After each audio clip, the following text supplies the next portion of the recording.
This is KUGAN CASSIUS for AFL TV.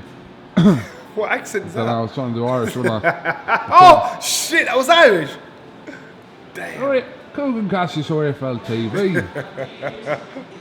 We're in Starbucks, illegally filming. I'm pretty sure we haven't got permission to film here, but we've got a big Starbucks up. The second best coffee company in America. What's the first? Johnny's Coffee. Black and strong. And Just creamy. like my bitches.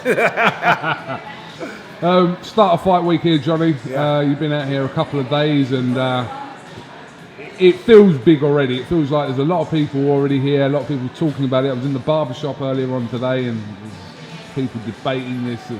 Is there a debate? Debating? Are they Yeah, really? well, I suppose these were casual boxing fans. They were debating, but come on, give me the argument why or how Conor McGregor can win. What's happening is people are just, they are mistaking the whole setup. So what you're doing is you're trying to create an argument for how Conor McGregor can win. So it doesn't mean you think he's going to win. It doesn't mean you think Floyd Mayweather is going to lose. You're just saying, well, this is how he could win. And people are just getting gassed on that. They're misunderstanding. So when people ask me what you think, has he got a chance? Of course he's got a chance. Because it takes one punch, it changes everything. But, so you can't write him off. You can't say he has got no chance whatsoever because that is pure madness. At this moment in time, it seems like Floyd's thinking that because he's going to a strip club every night. You know, this is what he's saying, going to a strip club every night. And maybe that's because he's a night owl, but I wonder if he's watched Rocky before with Apollo Creed saying, that fool ain't going to touch me. But he needs to take it seriously. He needs to show him some respect because they're the kind of fights you lose. They're the kind of fights you lose to, the ones you don't respect, and that's where the problem is. And that's the history of our sport. Floyd can't afford to give him any form of success whatsoever in regards to this. So the argument is, Conor McGregor's 29 years old. He is in the elite in his own sport, in his own field, in combat sport. Floyd Mayweather is 40 years old. He's been out the ring 23 months. He's obviously older, but he was the elite, the best of the best in our game.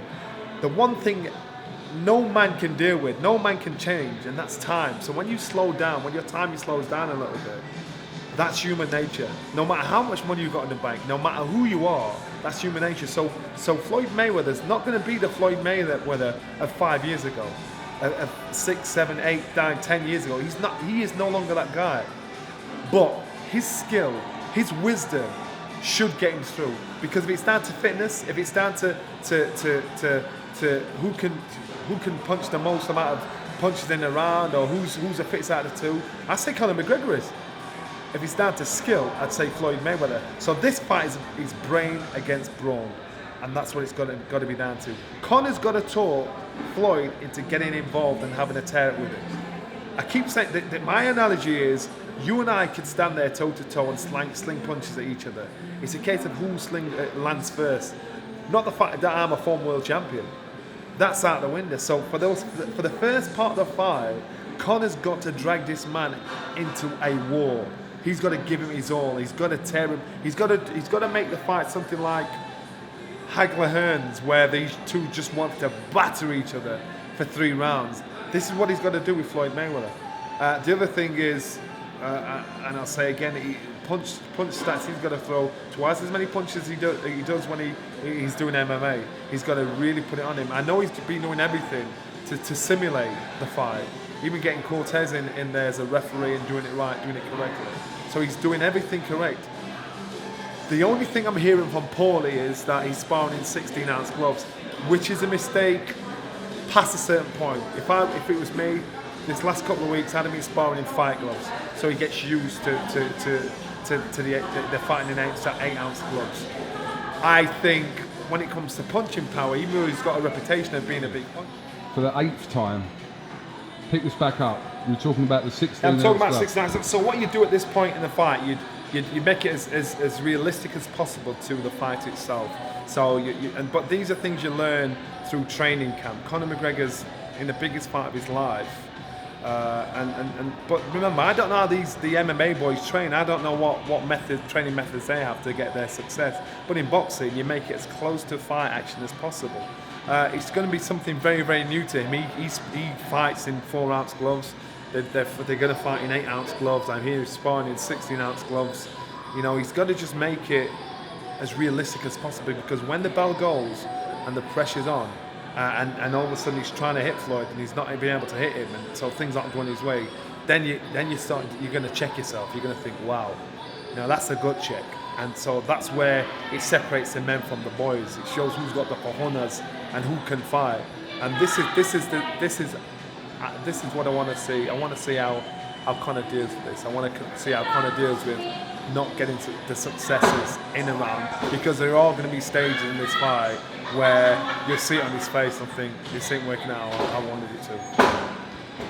The subplot to this McGregor-Mayweather fight is obviously who you've been talking to today, Paulie Malignaggi, this whole sparring thing which has been going on for a few weeks now. And you spoke to Paulie today, and you know, I heard Paulie saying that he believes that now, looking back on it, that a lot of this stuff has been premeditated by McGregor and his team. Without a doubt. Listen, this is common sense. And Paulie's, the penny's probably just dropped with Paulie. Common sense is this: if Paulie was saying certain things about Conor that Conor wouldn't like, and then all of a sudden Conor's saying, come and be my sparring partner, he's thinking, I want to kick your ass, I want to beat you up, I want to get my own back.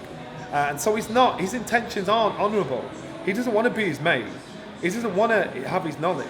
You know, you wouldn't do it. If I was slagging you off all the time, you wouldn't all of a sudden want to go out for a drink with me. You think, you know what, I'm going to get him back somehow. So this is in Conor's head, his camp and Conor's head, to think, we are going to, you know, teach him a lesson. Now, Paulie is a fighter through and through.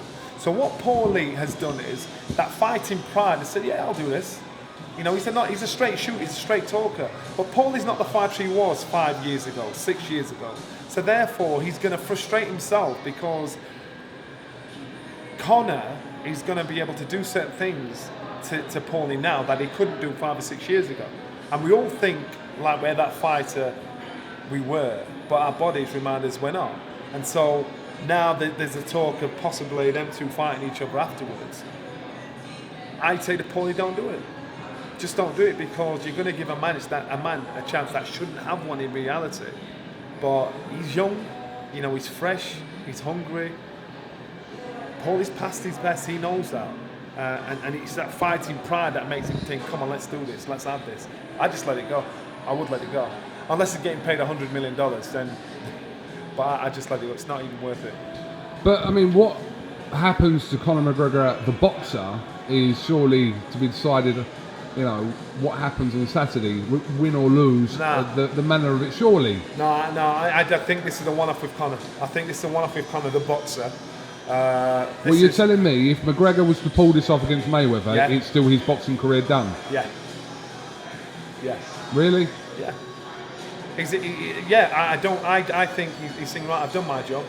You know, his life, he has been built up on MMA. That's what he's done. If he was going to be a boxer, a top-level boxer, to be able to perform against top-level fighters, he'd have done it years ago. He'd have been involved in it years ago. This is a one-off. So let's not get gassed and think Conor McGregor beats Floyd Mayweather, all of a sudden he's a boxer. It won't happen. Trust me. Do you know what? I can relate to this, because when I won the Sri Lankan heavyweight national title back in 2009, I just thought, you know what? Time's time. I'm going to call it a day. And I didn't fight again. I won it in my first fight, and that was it. You listen. This is how you look at it. You look at some of the opponents that Floyd Mayweather has fought. Look at Canelo Alvarez. Can you imagine him getting in the ring with Conor McGregor? Young, fresh, can box, can bang. It ain't going to happen. You pick your battles. Conor McGregor's picked a perfect battle against a 40-year-old ex-king. So you're thinking this... Who hasn't fought for 2 years and hasn't knocked months. anyone out since Ricky Hatton. Exactly. Minus Victor Ortiz. So you've got to look at all these things, so you think, you know what? I'll take this gamble. He ain't stupid enough to get with some young, fresh buck. This is a one-off. So let's not get foolish about this. He got Paulie in. He wouldn't have got a young, fresh Paulie in. He got Paulie in at this stage now, so Paulie's on about fighting him now. Yeah, Conor might say, I'll fight you, Paulie. But boxing is not his career. He's MMA. This is what he does. This is that's got him up there. And you've got to respect him, because he's thinking, I'm stepping into your sport to kick your ass. And then I'm going to move on. I rate him. I do. And the problem is, Conor says exactly the same things as Floyd Mayweather does, but his comedic timing is perfect, and Floyd's isn't. So when they could tell exactly the same joke, and you'd laugh at one and look dumbfounded at the other. And Conor's just quick. He's quick-witted. He's sharp. He's a cheeky chappy. You like where he's coming from. Whereas Floyd, you just think, and he just doesn't get it. But there's no difference with Floyd and Conor. In fact, Conor swears more than Floyd does. You know, Floyd's a family man. You know, but his lifestyle, he doesn't. He just talk about buying a yacht like it's like buying a bag of crisps, and so that rubs certain people up the wrong way because not everybody can buy a yacht. Stick your neck out. Conor McGregor retires on his stool. How far into the fight? After, I'd say 6 rounds on, if he gets that far. Would it surprise you massively if this went 12 rounds? Very. Without a doubt. Without a doubt. If he went 12 rounds, I don't care that Floyd Mayweather's 40 years old. He should know better to let this man get that far. He should be out boxing him out, foxing him out, moving him out, dealing with him on every level. Conor McGregor should be going back to the corner thinking, I want to get out of here. I cannot touch this guy. I'm getting battered. That's how he should be going back to the corner. He shouldn't be coming back, come back to the corner saying, I'll try this next round, I'll try it. He shouldn't be competent. That's how it shouldn't be. But let's just see what he brings to the table. Fight man. I'm going to interview you every day about this. Bring it on, man. Bring it on. New angles. Bring it on, man. Got to be ready. Such a stupid. Bring it on. Right, join us in part 2 where we're talking about some other boxing matters with Johnny Nelson. Thank you very much.